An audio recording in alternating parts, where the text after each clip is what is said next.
Penerapan protokol kesehatan bagi orang asing yang akan memasuki wilayah Indonesia turut menjadi perhatian utama.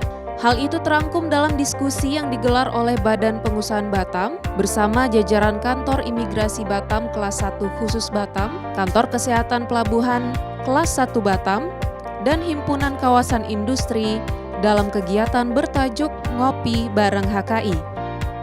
Dalam kegiatan tersebut, beberapa hal yang dibincangkan antara lain mengenai penerapan protokol kesehatan pencegahan COVID-19 bagi orang asing, hal-hal yang berhubungan dengan kegiatan perusahaan dalam kawasan industri, dan ketentuan protokol kesehatan bagi orang asing yang masuk ke Indonesia, khususnya melalui Batam.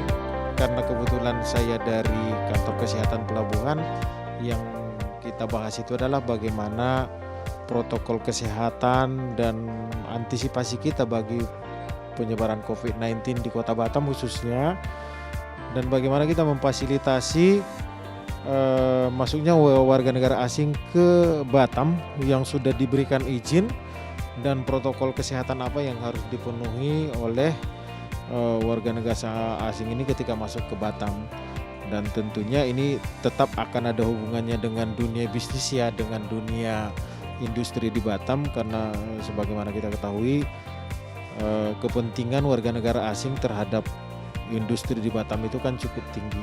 Kami ada di pelabuhan dan di bandara untuk memastikan bahwa semua orang yang masuk ke wilayah Batam itu sudah memenuhi protokol kesehatan sebagaimana disyaratkan oleh negara kita. Kalau kita bicara mengenai industri, jadi industri ini kan ada 3 hal yang yang mempengaruhi kegiatan industri. Yang pertama itu adalah arus orang dalam hal ini adalah para ekspat, dan tadi Pak Kepala Kantor Imigrasi sudah menjelaskan secara komprehensif ya terkait untuk masuk para ekspat di masa new normal ini, ya kan? Saya pikir udah cukup jelas lah apa yang beliau sampaikan, dan ada beberapa hal yang memang menjadi kebijakan beliau.